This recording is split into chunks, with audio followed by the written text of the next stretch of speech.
This week on The Real Housewives of Salt Lake City. Listen, I get it. If you don't want to share, I get that. You stay away from me. She needs to stay away.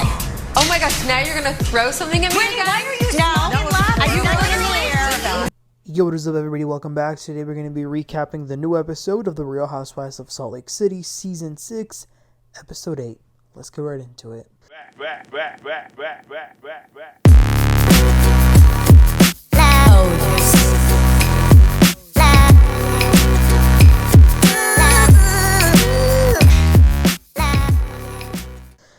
Thank you, Salt Lake City, for gracing our screens every Tuesday night. Okay, God knows we need something to get us through the day. And Salt Lake City is just, it's great. It really is. I'm so glad it's on the air. We just got the Beverly Hills trailer earlier today. Did you guys watch that? Let me know if you did. I actually watched it, and I'm going to be honest, I am actually really looking forward to it. Something about the trailer just felt very fresh.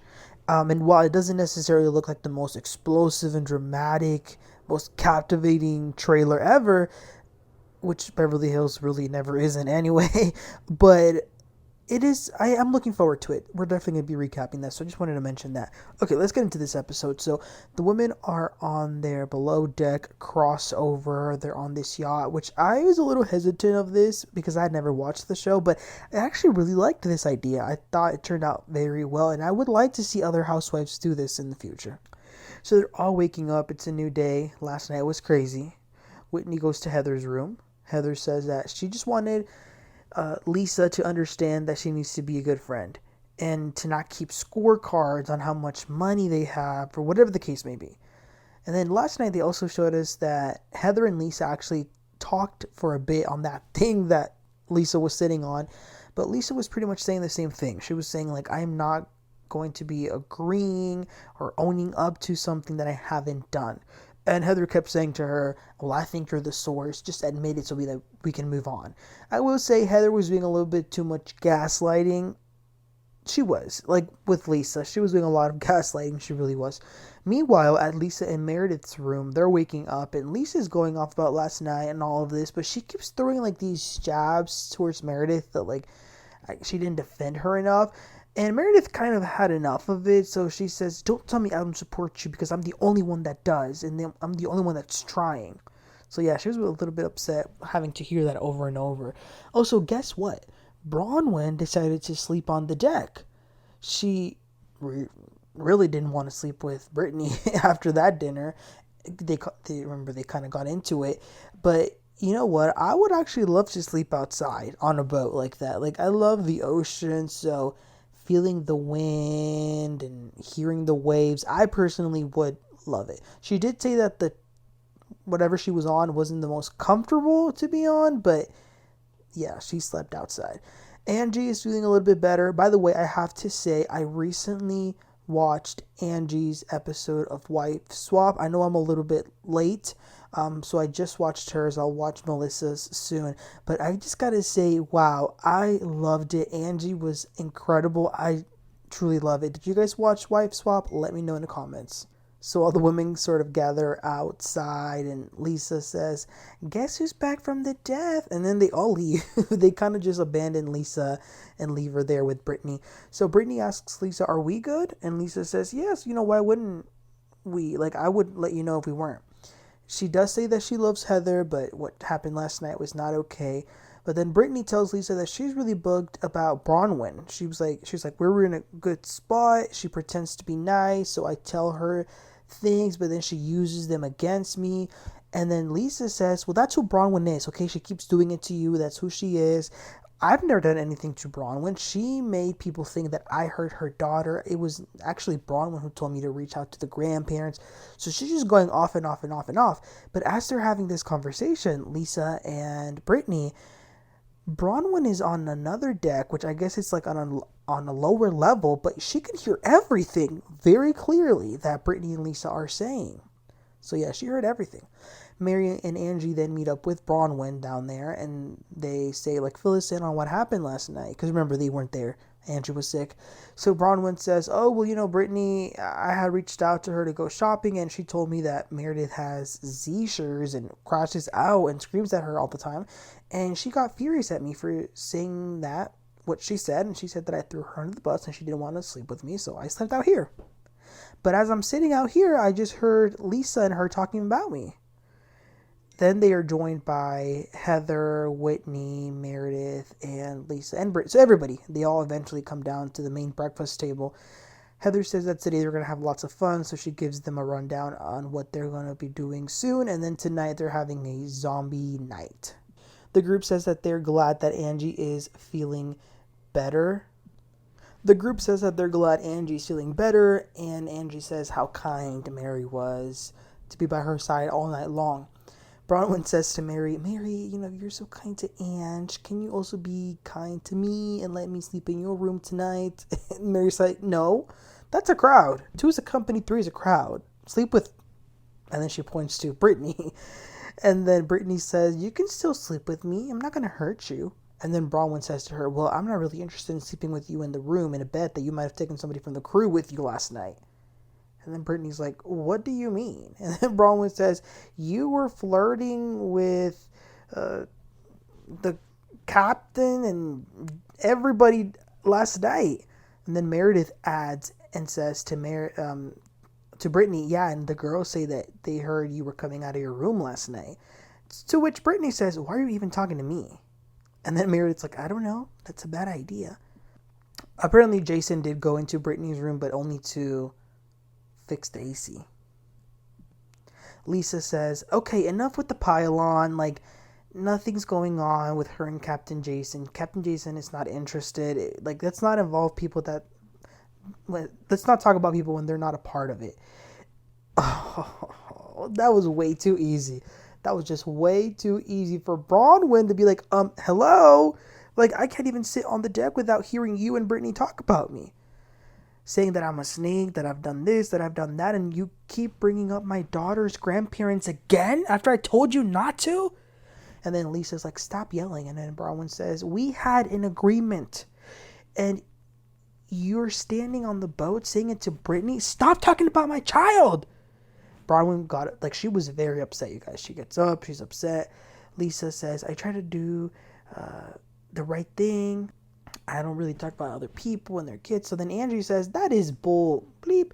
You dig up things about people and you talk about it. You talk about them. Even if you pretend to be their friends, but you talk about it. Because a few weeks ago, you were talking about Bronwyn and saying that, oh yeah, Todd was making out with one of my hot friends while farting the entire time. What? I was shocked. Salt Lake City is something else, you guys. The things that they say, the things that happen, no scripted show could ever be like this. I mean, things like this you just can't make up. It's gold. So, yes, according to Angie, after Lisa had her press conference, lunch type of thing, Lisa said that. So Bronwyn says, did you say he made out with one of your friends? And then Lisa says, not with one of my friends. Bronwyn's like, did you say that he made out with anyone? And then Lisa sort of stays quiet, and Bronwyn says, F you, you're dead to me. You were wrong to say that. Do you agree you were wrong to say that? And then Lisa says, yeah, she admits that she was wrong to say that. And then Bronwyn says, stop talking about my family. Lisa then sort of tells everyone not to say anything to Angie because she's going to tell. And then Angie's like, no, the moral of the story is don't be saying bad things about your friends. So then they start to go back and forth a little bit. But that was crazy. Wow. But that's enough for now. Then they get ready for their day. We do see Bronwyn go back to her room. She was very upset. And all she could hear is Todd's voice when he said to her not to go. You know, he was like, you're setting yourself up. She's like, he's kind of right. But she also does not want to give anyone the satisfaction of not having fun. So she's going to go out. She's going to have fun. And they do have lots of fun. They go to Tobago Cays, which is like a very, very small island.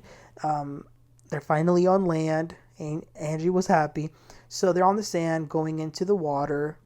Angie does approach Bronwyn and says that she's sorry that what was said about Todd. And she also says that she knows that she could be more supportive of Bronwyn, and she's going to be. Bronwyn says, yeah, and I regret losing my cool earlier. And then Angie's like, oh, no, don't, because that you want her to stop talking about your family. That's the way you're gonna make her stop, by being firm, being like that. So then back at the sand, Lisa and Mary are having a conversation about Meredith, and Meredith approaches them, so it's the three of them. Lisa expresses that while she can defend herself pretty well, there are times where she wishes that Meredith could sort of tap in and help. And Meredith gets mad. She says, if I agree with you, I support you. If I don't agree with you, I'm not going to. I support you, and I don't want y'all to keep with this narrative that I don't support you, because if you are going to keep with this, then you will actually feel like you will feel what it's like for me not to support you. I'm done with this conversation. It's enough. Lisa's like, I don't know why you're getting so upset. And Meredith says, because everybody in this group has come up to me to say that I don't support you, and I do. And I said, I'm done. And then Mary says to Meredith, well, she's telling you how she feels. You have to respect her feelings. And then Meredith says, well, what would you like me to do, Mary? Go do cartwheels? Mary says, I don't care what you do. You're not a good friend. Go jump in the ocean. Do something. I think you're boring. Go find a good story to tell, because right now you're a snooze. Well, damn, where did that come from? That was bizarre. You know what, though? Heather and Bronwyn, they're getting along. Then they say that they're going to play some games. They wanted to play Truth or Drink, but that was a little bit boring. So one of the guys from the below deck, he suggests that they should run a race, like, and neck off your drink. I don't know, whatever that means. But they did that. Britney fell right as she was running, because it was like a race, right? So she fell face planting into the sand. So yeah, that was pretty fun. And then it's time for them to go back to the yacht. So now they're going to have a while to rest, do some other things, and then they'll get ready for dinner later. Bronwyn brought with her some inflatable costumes, so she and Angie got dressed in them. Poor Angie, though, the door got caught in her hand as it was closing. Ouch. She was bleeding a lot. This really has not been her trip. So it is then much later, and they begin to get ready for the zombie night. So they dress up like a horror movie, knives in between their heads and blood and all that. This would have been a really good episode last week for Halloween. They actually did pretty good. The editors even did like a little scary movie trailer thing with the women. Even the staff the boat staff got into the theme. So they go to have dinner. They're eating their dinner. Heather asks if they have checked in on their families at home, and then they say yes. Bronwyn says that Gwen and Todd haven't been too thrilled about her updates. And then Heather's like, wait, you told him about the flirting thing? And Bronwyn says, of course I did. Why wouldn't I? He always feels like he's a punchline, and he just doesn't get it. I just really feel like Gwen and Todd need to be off limits. So then Lisa says to her, as of today, I will never, ever, ever bring them up in any capacity, and I'm very sorry that I hurt you, Todd, and Gwen's feelings. Bronwyn says, okay. So the boat was rocking a bit, and then Britney actually threw up. But then she goes back to the table, and she takes a shot of tequila. So then Meredith says to her, why are you drinking tequila while you're throwing up? And Britney says, because I'm trying to feel better. Why is it your business? Why do you care? Are you the expert in vomiting?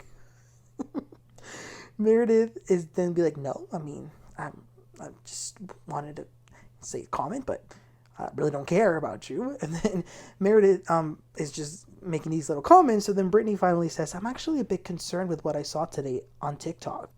So everybody's like, what is it? She says, I saw something about Seth's possible indiscretions. Well, oh my gosh. She says something about Seth having a mistress. And there was actually an actual TikTok. They actually showed it. And then Meredith says, my husband does not have a mistress. We are in a monogamous marriage. Just because your boyfriend breaks up with you every time he wants to sleep with someone, that's your problem, not mine. You're a liar. And malicious. Y'all know how she gets with her slurring of the words. She's like, you're a malicious, despicable person, and I'm not interested. You're jealous. You can't even hold a man down. And then Britney's like, well, have you not seen it? It's on TikTok. And then Meredith got so mad that she took off whatever plastic saw knife thing she had on her head and throws it at Britney's direction. Obviously, it didn't hit her or anything, but she was upset. And they kept going back and forth. Captain Jason had tried to go eat dessert with them, but he ended up leaving because that was way too much. And that was the end of the episode. I'm telling you guys, this was a great episode. I gotta say, this Britney and Meredith feud is something that I really enjoy watching. Ever since last week's episode, it's just something about it that is so funny. How worked up they both get, especially Meredith. And it's just, I don't know, it just makes like reality TV gold. I am really enjoying it. And it looks like next week there's going to be some incident that happened at the plane or something. So that'll be interesting. You guys, let me know what your thoughts were about this episode. Another great Salt Lake City episode. Please don't forget to like and subscribe, and I'll catch you all next time. Y'all have a great one.